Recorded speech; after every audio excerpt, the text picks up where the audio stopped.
जनता के हितों को सोचने वाले वो कार्यकर्ता और वो नेता होते हैं जो जमीन से जुड़े होते हैं, जिनके पैर जमीन पर होते हैं।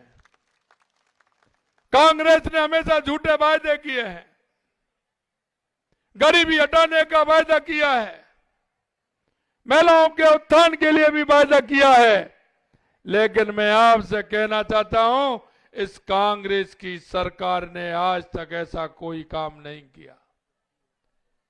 लगातार 4 पीढ़ी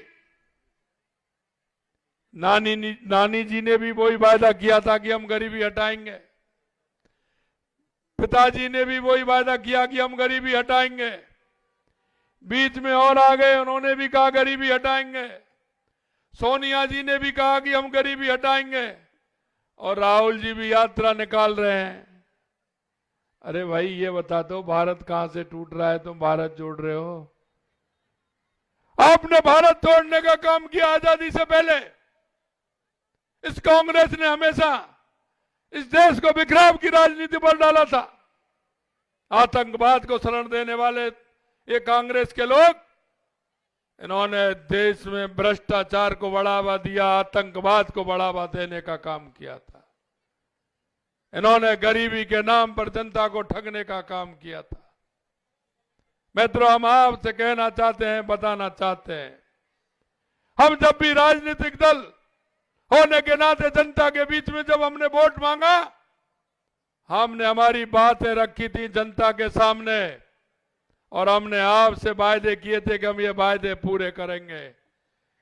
कुछ वायदे ऐसे थे जिनको हमने तुरंत पूरा किया, कुछ वायदे ऐसे थे हमने कहा कि हमारी पूर्ण बहुमत की सरकार आएगी तो इन वायदों को हम पूरा करेंगे। मित्रों, हम एक एक वायदे को हम पूरा आपके सामने कर रहे हैं। हमारी केंद्र की सरकार हो या किसी भी राज्य की सरकार हो, केंद्र में हमने कहा था कि धारा 370 हटाएंगे। हमारे हर घोषणा पत्र में है कि हम धारा 370 हटाएंगे। पूर्ण बहुमत में जिस दिन आ जाएंगे धारा 370 को समाप्त कर देंगे। हम पूर्ण बहुमत में आए, हमारी केंद्र की सरकार ने धारा 370 को खत्म किया। हमने कहा पूर्ण बहुमत में आएंगे। 500 साल से राम मंदिर, हमारे रामलला टेंट में विराज रहे थे। हमने कहा पूर्ण बहुमत के साथ आएंगे, रामलला हम आएंगे, मंदिर वहीं बनाएंगे। हमने ये कहा था। जो लोग कहते थे कि ये तो इनका जुमला है, हमने कहा जुमला नहीं है, आपको भी आमंत्रित करेंगे, तारीख भी बताएंगे। मित्रों, देश के यशस्वी प्रधानमंत्री नरेंद्र मोदी जी ने इनको तारीख भी बताई, इनको निमंत्रण भी दिया और कहा कि आइए 22 जनवरी को। और देश में जिस तरह का माहौल और अयोध्या के अंदर रामलला की प्राण प्रतिष्ठा जिस तरह से हुई, आप सभी ने देखा है। ये सारी बातें मैं आपको इसलिए कहना चाह रहा हूं कि जनता का जो मोदी जी के प्रति भरोसा है, भारतीय जनता पार्टी के प्रति भरोसा है, वो हम पूरा करके रहेंगे। हमारे माननीय केंद्रीय मंत्री जी कह रहे थे, चुनाव से पहले 5 दिन का इनका दौरा था, ये राजस्थान के अंदर गए और इन्होंने कहा था कि हमारी सरकार आएगी। हम ये कांग्रेस जो जुमलेबाजी करती है, झूठ और लूट की बात करती है, हम भारतीय जनता पार्टी के कार्यकर्ता हैं, हमारे केंद्रीय मंत्री हैं। लेकिन मैं आपसे कहना चाहता हूं, आपके बीच में हमारा भारतीय जनता पार्टी का कोई कार्यकर्ता भी रहता है, अगर वो ये कहता कि मैं आपके बीच में ये काम कराऊंगा, तो भारतीय जनता पार्टी उसको भी पूरा कराती है। यह मैं आपको विश्वास दिलाता हूं। मित्रों, हम इस ईआरसीपी की योजना को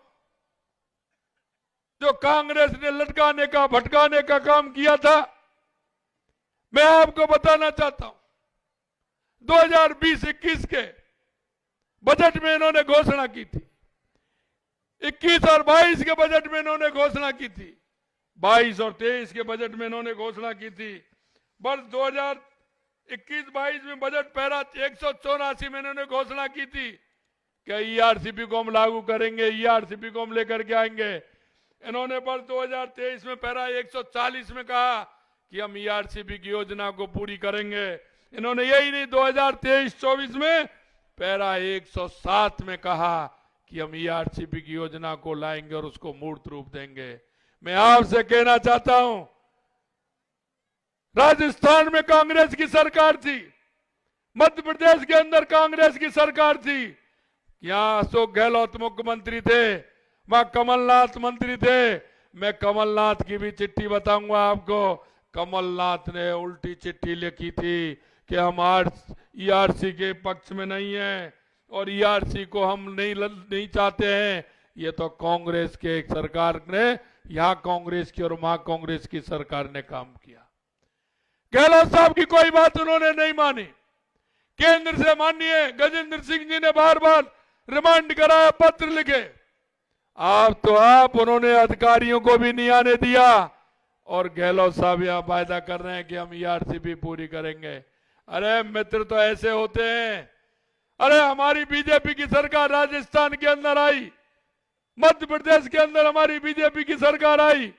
हमने कहा मध्य प्रदेश के हमारे मुख्यमंत्री मोहन यादव जी से कि हमारा ईआरसीपी का है, हमारे 13 जिले ईआरसीपी से जोड़ेंगे तो अच्छा रहेगा, पीने को पानी आएगा, खेत को पानी मिलेगा। अरे बड़े दिल वाले होते हैं कि भाई साहब चिंता मत करिए, आप और गजेंद्र जी जिस दिन बुलाएंगे उस दिन मैं आ जाऊंगा। हमने उनको फोन किया, उन्होंने कहा भाई जी मैं आ रहा हूं, दिल्ली जब चलेंगे पहले मैं आपको राजस्थान जयपुर लेने आ रहा हूं, दोनों भाई साथ साथ चलेंगे दिल्ली में, इसका हम एमू करेंगे। अरे लोग होते हैं तो ऐसे होते हैं। हमारी पार्टी थी, हमारे मोहन भाई आए, जयपुर से साथ लेकर के गए और दिल्ली में जाकर के उन्होंने इस ईआरसीपी की योजना को पूरी तरह से मूर्त देने का काम किया। मित्रों मैं कहना चाहता हूं आपसे, हमारी भारतीय जनता पार्टी का जो घोषणा पत्र है, जो हमने संकल्प पत्र लिया है, संकल्प पत्र में हमने आपके बीच में जो वायदे किए हैं, हम एक एक वायदे को आपके बीच में पूरा करेंगे। माननीय गजेंद्र जी बता रहे थे कि हमारे इतने बांध हैं। मैं आपसे कहना चाहता हूं, कांग्रेस के लोग कह रहे थे, विधानसभा में कहा मेरा ये बांध नहीं है। अरे मैंने कहा भाई आपको प्रैक्टिकल जानकारी नहीं है, आपने काम नहीं किया है, आपने काम नहीं किया है। इस गांव से उस गांव के बीच में पानी इस बंद में डलेगा, दूसरे बांध में जाएगा, तो बीच का बांध कैसे रह जाएगा? आपको पता नहीं है।